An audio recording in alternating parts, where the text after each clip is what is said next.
Underdog podcast. Today we have a Behind the Underdogs. This is going to be a good one for you guys. I think there's a lot of valuable lessons to learn. Obviously, it's a young guest. Today we have Mavrick Rizy. He played high school baseball at Worcester Academy. He's been a high-end prospect for college and for pro, and he's headed to LSU in the fall. And actually, we got the draft this weekend, right? Yep. Yep. So he's going to be. We'll see where he ends up placing, but there's a lot of valuable insights on this one from not just his playing career, but everything he had to overcome. Now, Dylan, you had you did kind of a Q&A with him when we did a photo shoot. So I guess you want to, if you remember, do you want to touch on any of those sort of obstacles that he's faced along the way?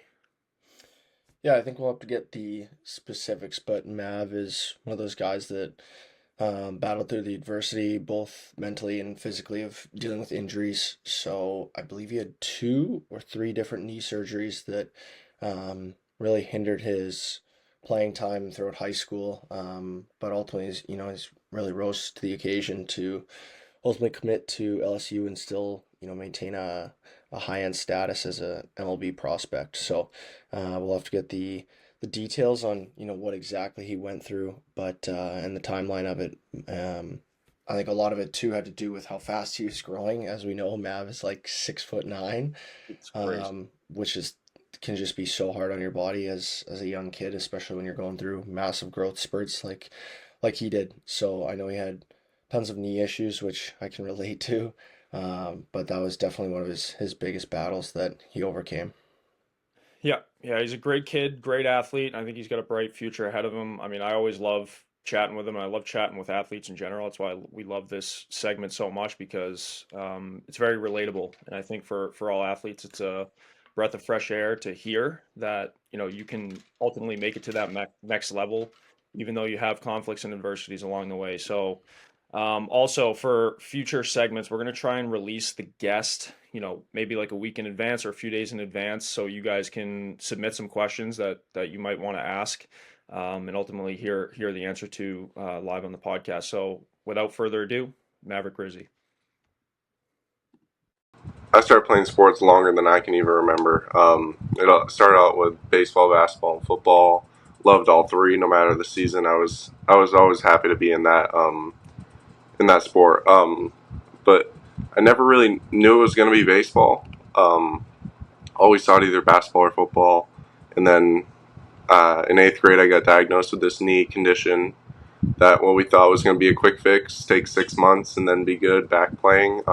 In reality, it took 2.5 years, 5 surgeries later, missing 2.5 years of baseball and all sports and whatnot. But after I became healthy from that diagnosis, I kind of realized that baseball was where my heart was. And one, it was one of the only sports I could really play to my best ability with this knee thing. So I knew baseball was that, and I was going to give it my all. And since start of eighth grade, so that brings us to right around sophomore year, I put all my focus, all my training towards baseball, and gave it everything. Hmm. Now, did you always like when you I guess before high school and you're playing baseball and stuff like that? Were you like a standout player then as well, or were you just kind of getting a grasp on the sport and figuring out where you were best? Like I'm assuming you weren't always a pitcher, right? No, yeah, no, exactly. So I mean, little league, I was always, pretty good. I was the bigger guy, so I was always hitting the home runs and whatnot. But pitching, I was not great. Never really good. Up until junior year, I'd say I wasn't the best pitch. Wasn't a good pitcher at all. Um, but I kind of, having an older brother that's doing the same thing that you want to do definitely drives you a little bit. So Mhm. seeing him hitting all these goals, having all these accomplishments, committing to play Division One baseball, I was like, yeah, I know what I want to do now. So, I mean, having that to look up to and get that drive and passion for, I knew that's what I wanted to do, and pitching was what he was doing and what my cousin does. He plays for the Giants, San Francisco Giants. But seeing what they were doing, I was like, yeah, no, I definitely that's what I want to do, and I'm gonna give it my all. So right then and there, I kind of had my eyes set on that as soon as I started playing back after surgeries, and I stopped hitting, only trained pitching, and yeah, that was my biggest focus. Yeah, it's funny you say that your brother was a pitcher and then you ended up being a pitcher because I feel like usually it's opposite. If your older brother's a pitcher, the younger brother ends up becoming like a catcher or something like that because it's the same thing in like hockey, right? I know Dylan's he's all the time, but the older brother is like a forward or something and he sticks his younger brother in net and then, the younger brother ends up being a goalie or something like that. So, that's funny, but I guess early on, when you first started to take baseball seriously and more particularly to pitching, what were sort of the things that you realized that you needed to work on to become that standout prospect to be able to be eligible and viable at the D1 level, early on in your high school career? Well, I guess I mean, pitching is very mechanics based. Mhm. If you don't, that's like what you need for your baseline. You could be the strongest guy in the world, but if you don't know how to throw a baseball, it's not really going to work out too good. So I guess that was the biggest focus right away is just learning how to move, especially as a taller guy. That was always my struggle. After going through growth spurts and whatnot, um, that I just needed to know how to move. So I got with a couple different pitching coaches. I mean, being a taller guy is an advantage, and it's also a disadvantage at the same time, just because you have longer levers that need to go in the same place every single time. So that was a struggle along the way with that. But yeah, I guess learning how to move, get a good foundation first, and then move into the weight training, get stronger, add different pitches, add different movements on my ball. I guess just like learning that foundation of how to move as a pitcher efficiently, effectively, was my first thing that I did. Yeah. Now, on like the technical side of things, being athletic, I feel like this is something across the board in all sports that the best athletes in a particular sport become that way because they were versatile at a younger age playing multiple sports. Do you think that you playing multiple sports when you were younger contributed to how easily adaptable you were to become a pitcher? Because I feel like that's a short window of time to become a high end prospect, in high school, just getting into becoming a good pitcher. You said like sophomore, junior year. No, I definitely. I mean, I see people now having their 10-year-old kids just play baseball, and I'm like, man, that's just a shame. Like, Yeah. play as much as long as you. I mean, I would have played all three sports in high school if I didn't have this my knee issue. I think it's great, especially as a pitcher, you need to be athletic and need to be able to move. And if I didn't play, especially as a taller guy, if I didn't play basketball or football, I think I wouldn't know how to move down a mountain right now. Mm. Um, Mhm. just having that foundation of being able to, like in basketball, like cut, like cut, move, change direction, like that is so helpful once you get on a mound, just because everything's a linear movement downhill, and you're never gonna know where you have to move towards the ball after. So definitely, I feel like play as many as you can for as long as you can, um, because they're going to go away. Like I miss basketball and football every day in itself, but yeah, no, it definitely helped a lot. Mm. That's awesome to hear. And I think like enough kids don't do that nowadays, like you said. Some kids are so hyper focused on one sport, and I think hockey's really bad for that. And Joey and I see it lots. Like it's such a specific sport. The skating movement is so specific to hockey that if you're not introduced to those other movements through other sports, playing lacrosse, a running based sport, or football, whatever it may be, basketball, like kids don't go without that. And you see so many kids nowadays hyper focused on hockey and they don't have like basic movement pattern skills outside of the game. And, I think it's detrimental to them in the long run. And, I was in the same boat, Mav. That was something that my parents always hounded on was being a well-rounded athlete. There's a time for hockey, and then it was baseball season, then it was football in the fall, and right into hockey season again. And I think that helps. Like they help each other. It kind of has that synergistic effect as an athlete. And like you said, it's probably one of the best things you can do to become a better baseball player in the end and a better pitcher. And with that being said, so at what point did you realize that okay, like I have a gift here. I have a special special ability. This is something that I've worked for, and I could really make a run at this. At what point did you start to realize that I could be something special? I mean, to be honest, I guess like I never really realized it. My brother, he was always the one making sure my highs never got too high, my lows never got too low. So he was always keeping me humble. And I think that was a gift right there in itself, just not being able to see it. So I was always hungry. You always see stuff online, but I really wouldn't believe it. But yeah, I guess, I mean, to that question, I feel like last year, junior year, the moment I decommitted from UConn and I started to get, and then I reopened my recruitment process and started to get these different schools. That I guess that's kind of when I realized, like, all right, wow, like I have an opportunity to go play at these amazing universities, these amazing baseball programs. That was kind of eye opening for me, just being a kid from New England and going down to visit schools in Mississippi, Louisiana, um, and like Tennessee. That just kind of, I don't know, that was eye opening for me. But I mean, being from a small town, you don't really, up until that point, I didn't really see any, news or this or that. Like, yeah, I knew I was pretty good for my high school, but there's better kids in in my high school league. Like Thomas White got drafted 35th overall last year. Like I was always playing with really good players, so I think that was a gift, and like that really helped me because it kept me hungry, and it never like let me like be satisfied with where I was. Right. Mhm. Yeah.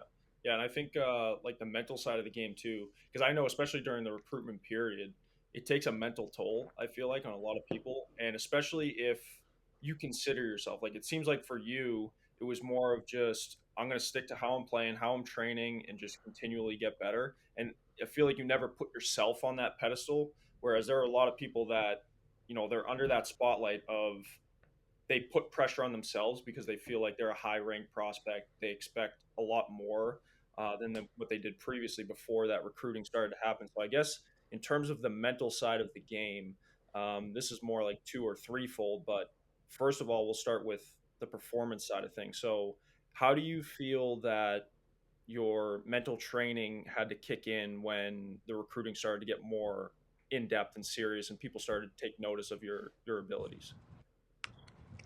Yeah, I mean, especially in baseball, the mental side of everything is that's the toughest part, and that's the part that I'm still learning today. But as far as training, I mean, there was countless days this off season that I did not want to go to the gym. I got done with school late. I was on the drive over, knowing I had an hour drive home after the gym. I was just like, man, this is gonna stink.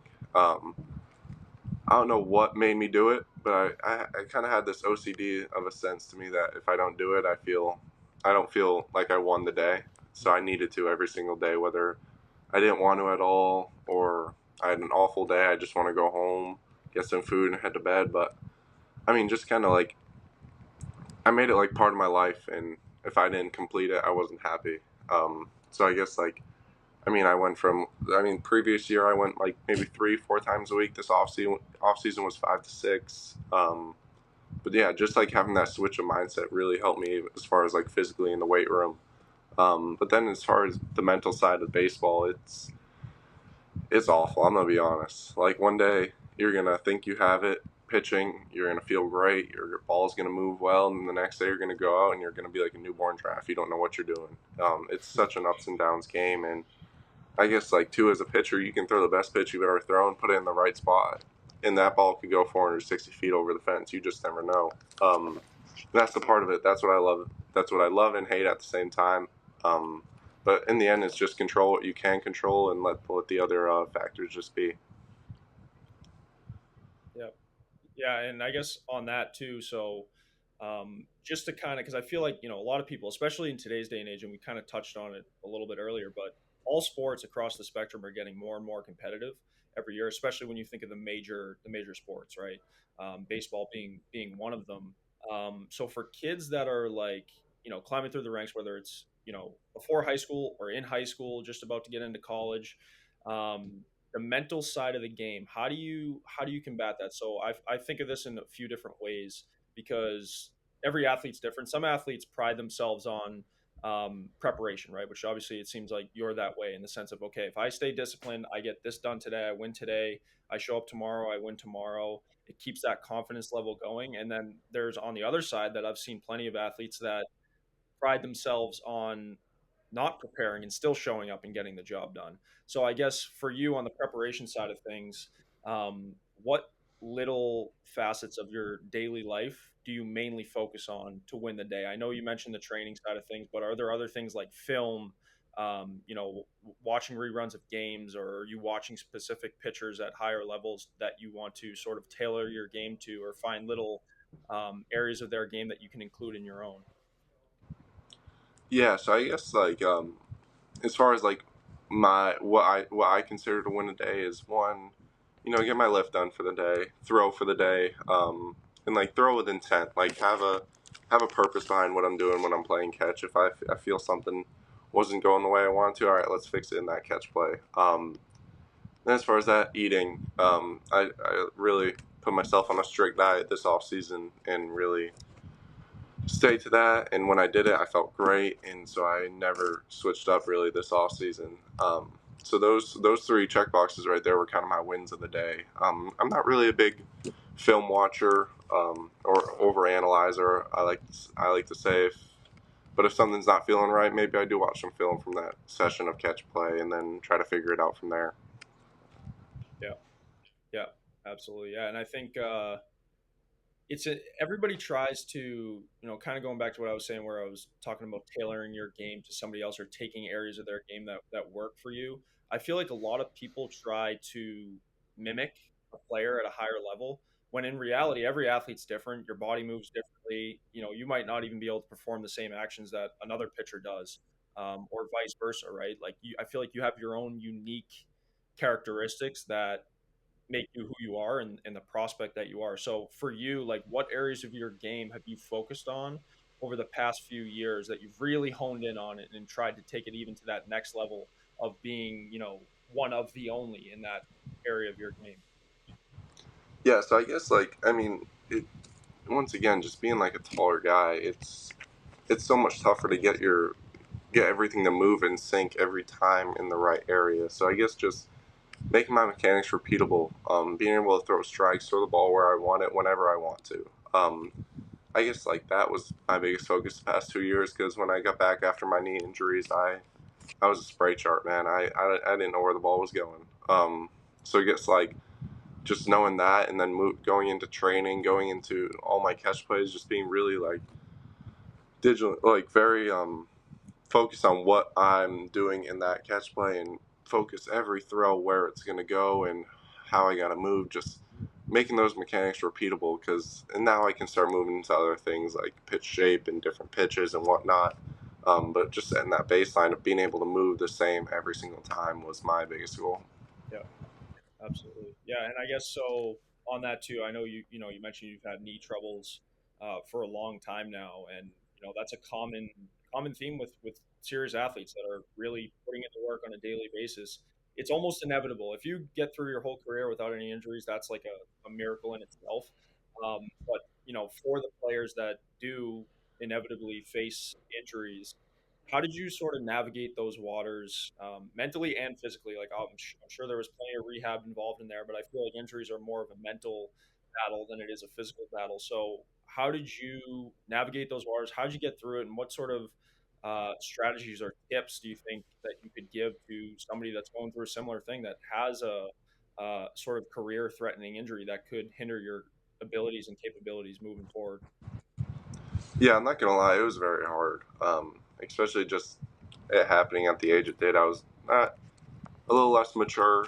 Um, but I mean, the mental side of it, like you said, that was the worst part of it. I mean, physically, yeah, it would hurt some days, and right after surgery, yeah, it stunk. But I mean, mental side of it, it stunk all 2.5 years. I mean, sitting there watching all your buddies play the sport that you love, and you're in a brace and crutches, and you can't participate in the thing you love.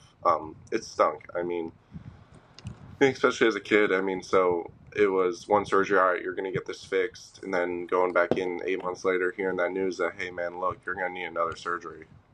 Like, doc, what? I just did all this, and now you're telling me I need another one. But yeah, it stunk. Like, and then like I said, having to go in for another one, and like, all right, we're gonna do everything right. We're gonna get this done, and then we're gonna move on and just forget this ever happened. All right, no, that's not true. You actually got another one coming up after that because that one didn't work too.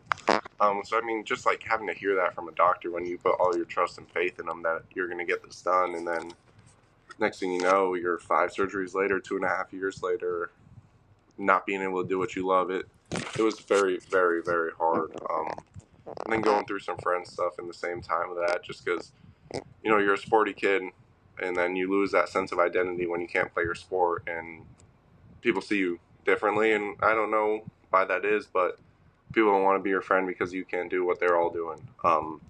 So that was tough, a tough part too. But I mean, I'm a firm believer in everything happens for a reason, and that was just what I needed to do in order to become who I am today. And I wouldn't change it for the world because I learned so many lessons along the way through that. I mean, family over everything. That's what I learned the most. Just that those three people in my house are always going to be there no matter what. And I guess, like I said, I wouldn't change it for a thing. Yeah, yeah, and I think Dylan, I know you got something to say, but I just wanted to touch on something real quick because I think it's super valuable too, and it's something I've always grounded myself in.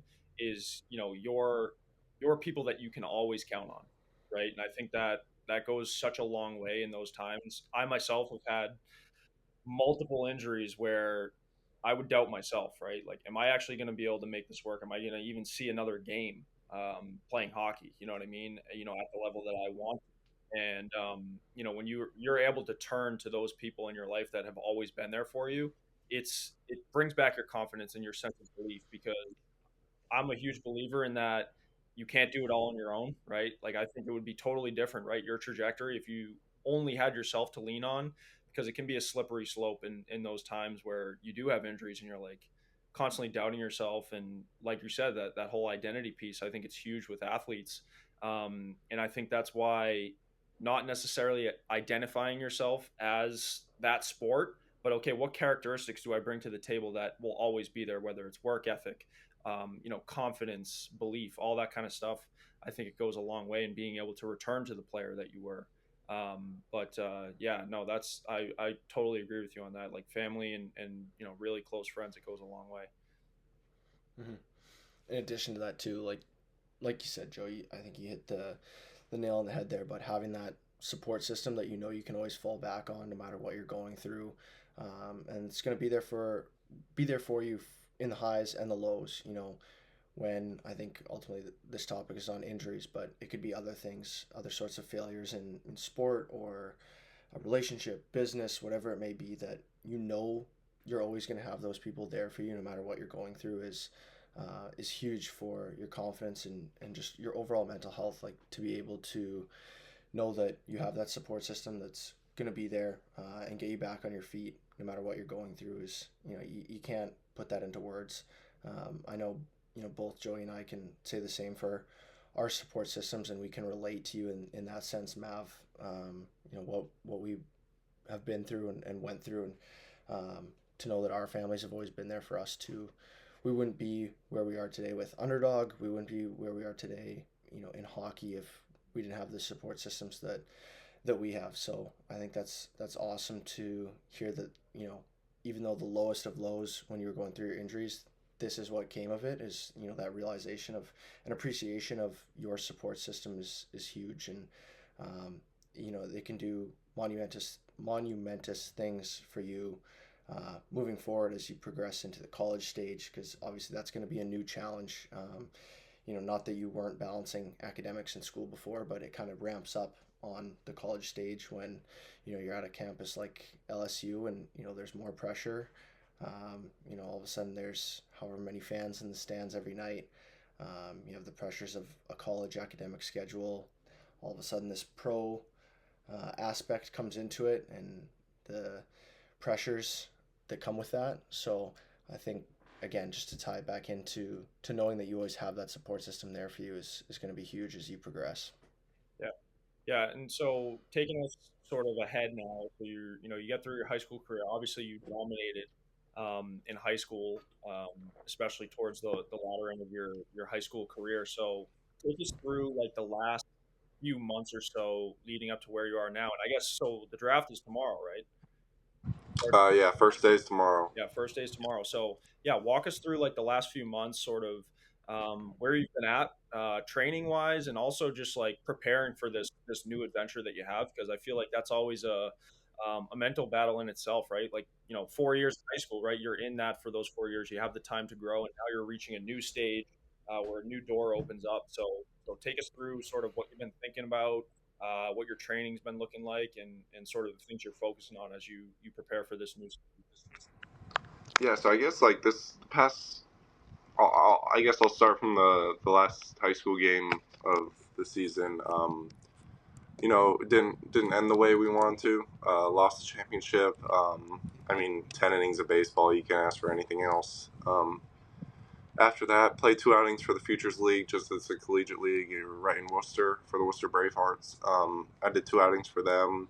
I just wanted to play against some college guys, get a college zone, and just see what it's going to be like at the next level. So it did that, which was an amazing experience for me. Definitely helped, needed it. Um, as far as that, I just kind of, I don't have much summer. So I kind of relaxed. Did the things I loved. I golfed, I fished, I whatnot, hung out with friends. It was great. Just, I feel like there always needs to be a balance. Like, I gave my all from August on. I feel like I deserved a couple weeks for me.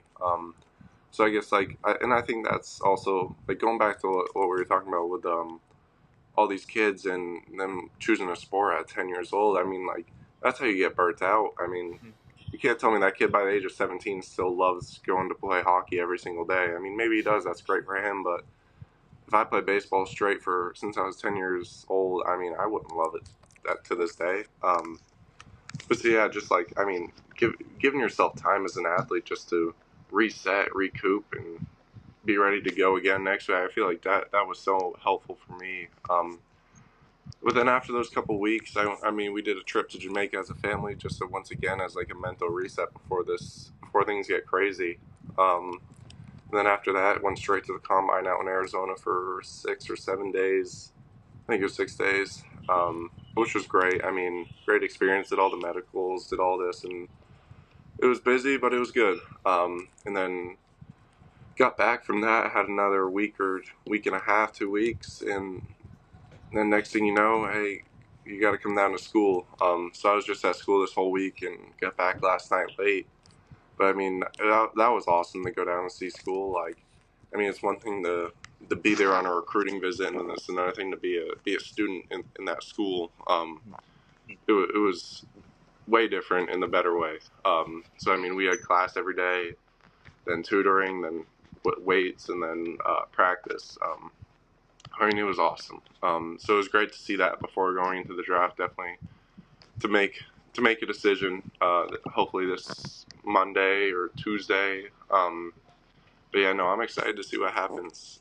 It's gonna be tough. I'm torn either way. So yeah, we just gotta see what happens. Yeah, absolutely. And that's all you really can do, right? And it's back to what you said earlier. It's control the controllable. Like, it's out of your hands where you're picked now and where you end up going is obviously in your hands. But depending on the situation you're in, where you're most wanted, and where you feel that your career is going to flourish the most, I mean, that's always a difficult decision to make. But I guess now that you've kind of got this feeler for college baseball and everything like that, what do you feel like the rest of the summer and heading into your potentially your college career? What do you feel like are the things that are different between high school and college ball? And what do you think you need to really work on to hone your skills and be able to flourish at that next level? I mean, I guess like the biggest difference is, I mean, there's probably four of me on that roster right now.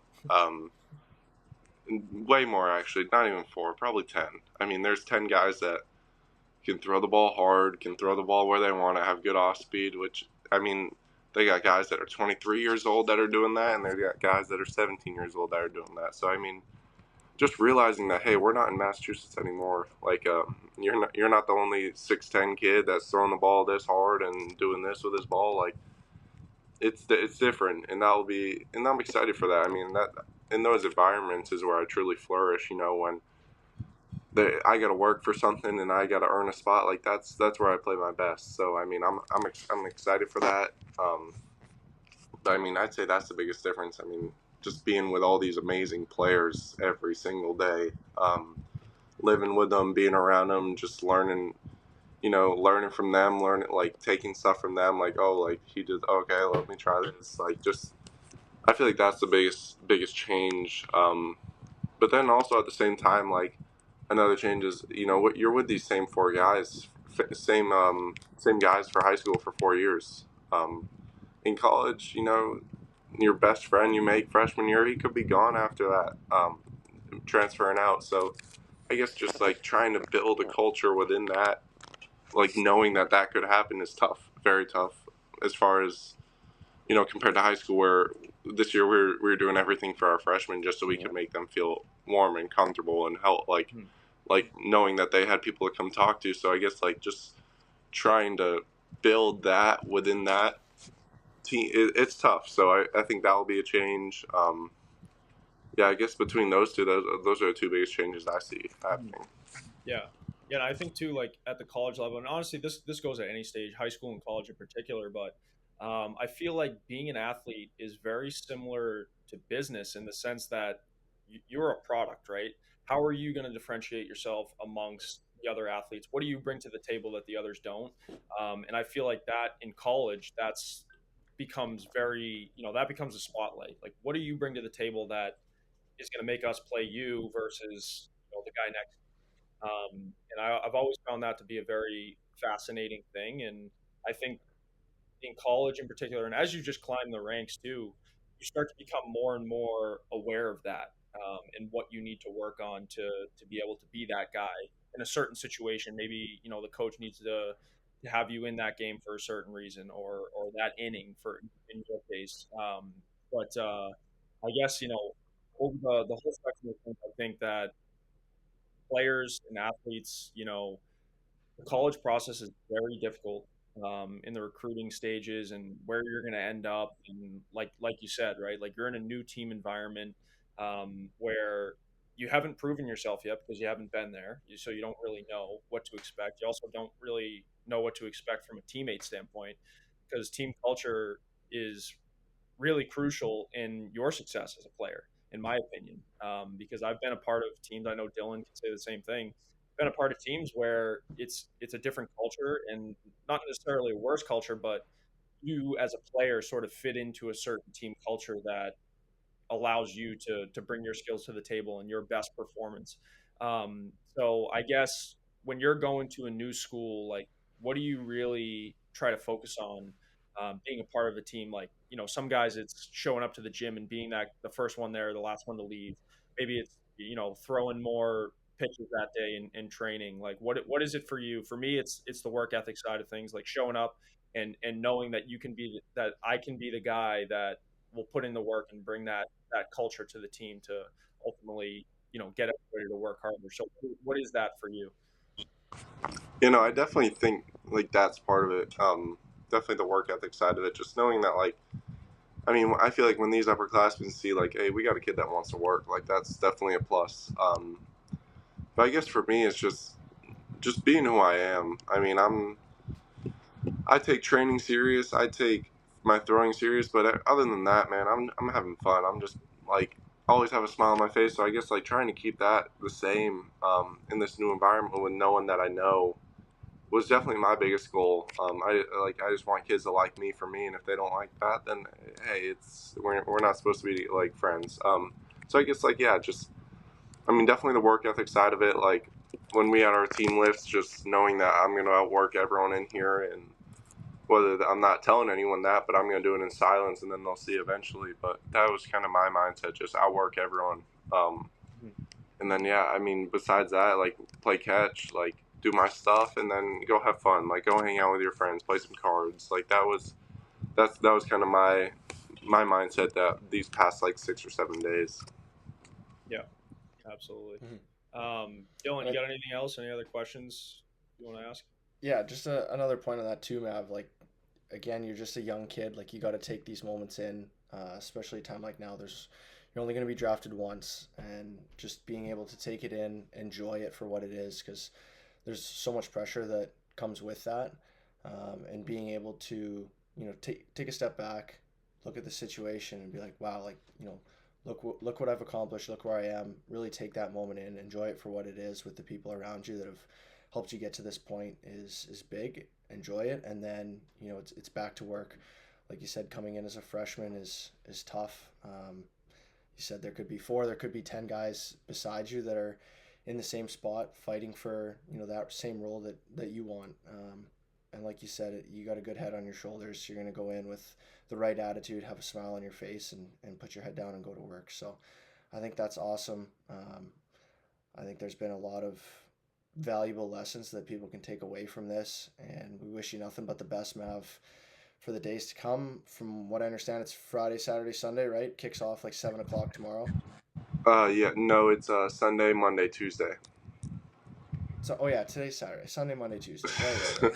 The next 3 days. Yeah, I'm all confused. But either way, we wish you nothing but the best over the next couple days, and obviously you'll have to keep us posted. And we're excited for what's to come for you. Whether you decide to sign or you head into LSU as a freshman, we know that you got the intangibles and you got a good head on your shoulders, and everything will work out. Like you said, everything happens for a reason. You just got to show up and put the work in. Yeah. No, thank you guys. Yeah, Thank you. absolutely. Yeah, so we always like to ask, the one last question is one piece of advice to, the younger generation, like people that are coming up, whether they're in high school or even younger than that, that ultimately want to be the next Mavrick, right? Like they want to be able to play Division I college ball. Like they want to have the opportunity to potentially get drafted. What's one or a couple pieces of advice that you wish that you had when you were sort of climbing through your career?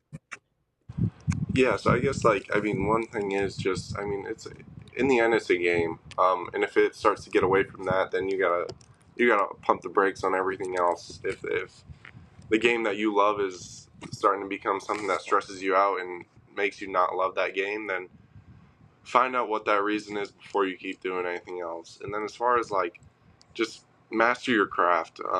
Especially as a pitcher, like figure out what you can do that day to make like whether it's watching film or doing some extra like exercises in the gym that will help you improve your mechanics, like anything to master your craft, like truly like take a passion in that.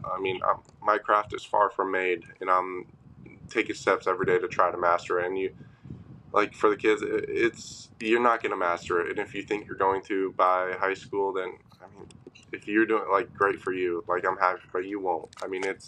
It's a games of ups and downs, and I guess one last thing I can say is even in life, never let your highs get too high and lows get too low. I feel like I say that all the time, but it's so true. Just as much as you can stay even, you're not going to be shocked when something doesn't go your way. You know, you strike out the side, you have a 21 strikeout game, best game you ever thrown, and then next thing you know, you let up 3 home runs in the first inning. Don't celebrate that 21 strikeout game too much, and don't hang your head on that 3 home run inning. Just maintain even, have a positive outlook on things, and things will go your way. Absolutely, yeah, that's awesome. I think that's valuable for anybody really at any stage, whether you're a freaking pro athlete or you're in high school, going up. I think that's one thing that I've realized too, and it's very similar for me, is just like realizing that it's a game, right? Like you started playing the game because you loved it, and once you lose that sight, things become difficult, So, but awesome, Matt. Well, like Dylan said, good luck this weekend. We're pulling for you. Hopefully everything pans out how you want it to, and obviously we'll be in touch and definitely keep us posted as you move forward these next couple of weeks. No, we'll do. Thank you guys so much. All right, Matt. Have a good one. All right.